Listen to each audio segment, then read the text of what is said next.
to show you how to find your path of least resistance, because we know for sure that you are source energy in physical bodies, and we know for sure that your life has helped you to define what you want, and that you have launched rockets of desire that have caused a trend. They've caused a path. These continuing identifying of what you want has caused a momentum. It's caused a becoming. It's caused an expansion of your being. It's caused an evolution of who you are. It's caused an expansion of the source within you. And it's big, and it matters, and it's real, and it's vivid. But you've got to get in the receptive mode of it in order to get in sync with it. Your athletes know when they're in the zone, and that's all it is. They know when they have hooked up with that vibration that allows them to express in this moment, right now, this red hot minute, the whole of who they are, the desire that they hold, the physical vitality that they know, the agility, the timing, the harmonics of the physical body,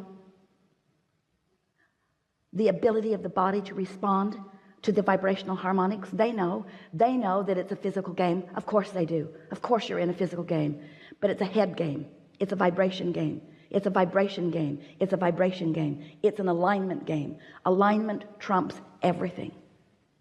So often there are things that you don't want to give up. I don't want to give that up. We say, if we were standing in your physical shoes, we would be willing to give up everything but alignment. Because in alignment, everything that you want must be yours. In alignment, you find the receptive mode. And when you find the receptive mode, then you are tuned in, tapped in, turned on. Then you're in the right place at the right time. Then amazing things happen, and the universe demonstrates to you over and over and over and over and over again how blessed you are, how loved you are, how aware of you we all are, you see. Until big things and small things, things that you would say don't amount to very much, demonstrate to you your constant worthiness. The other day, Esther was walking with a friend around the loop where she lives in Del Mar. And they're walking around the loop, and they came to this house, and it had a for sale sign on it. And Esther said, I know the people who were renting this house. Really cute young couple. She said, one day, Jerry and I came around the corner, and here is this young man on some sort of weird bicycle contraption. It didn't have normal pedals. It was like a different kind of pumping action. And he was pushing it up the hill rather than riding it up the hill. And Jerry said to him, pretty steep hill, isn't it? And he said, no, it's not that. My wife gave it to me for my birthday today. And they put it together in the shop. And then they had to disengage something in order to get it in her car.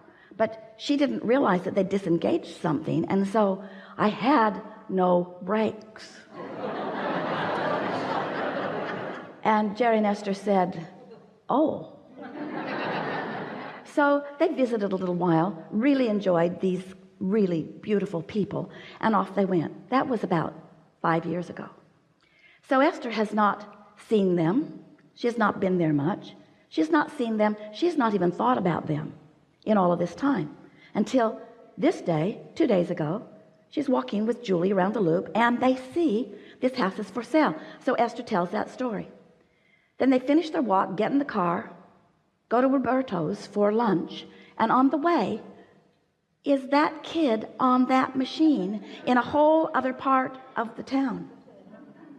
Esther said, law of attraction is my freaky friend.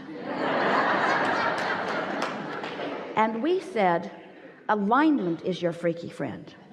In other words, when you are tuned in, when your resistance is non-existent, then everything that is important to you, big or small, demonstrates itself to you, because everything is known about everything. And when you are emitting a vibration, you are sending out a signal that is calling something back.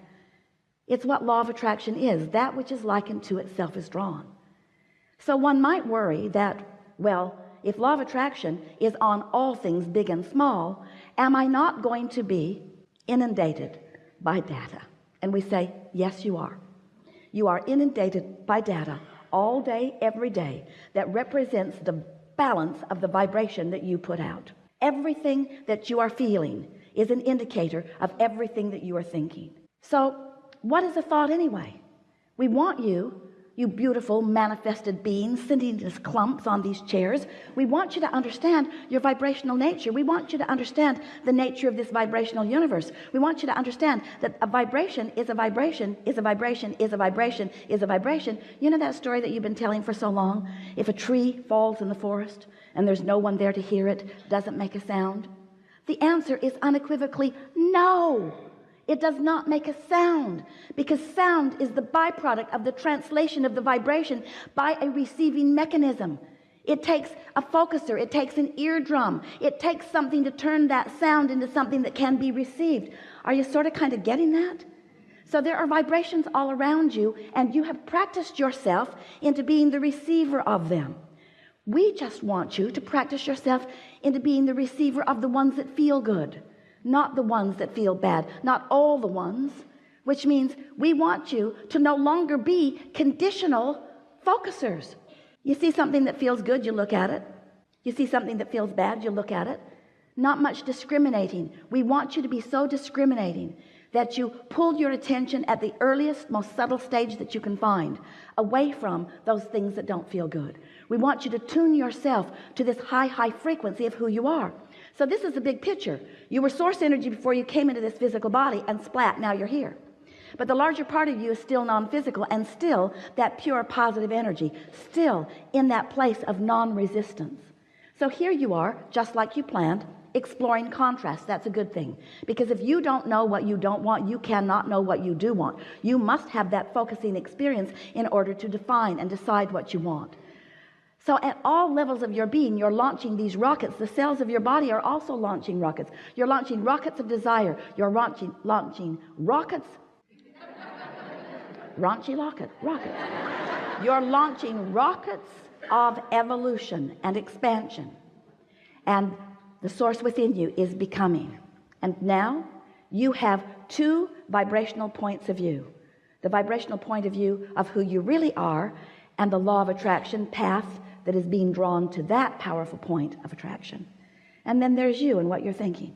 So who you really are is unconditional, meaning who you really are will never look at a condition and try to fix it and use it as an excuse to disconnect from true path. And when you do, you get crossways of your energy. So here's this source energy part of you calling all things that you are asking for to that you, and calling this physical you to that you, calling you into alignment with who you are. And when you are not fixated on something that you're pushing against, you find that vibrational path easily, and you feel that flow and that ease, where as soon as you think about something, it begins to manifest. So here's the part you might not know, because we've told you all those other parts many times. This is the piece you might not know. So there is this vibration. Could be not perceivable. Could be trees falling all over in the forest and no eardrums there to interpret the vibration into what you call sound. So here's this vibration.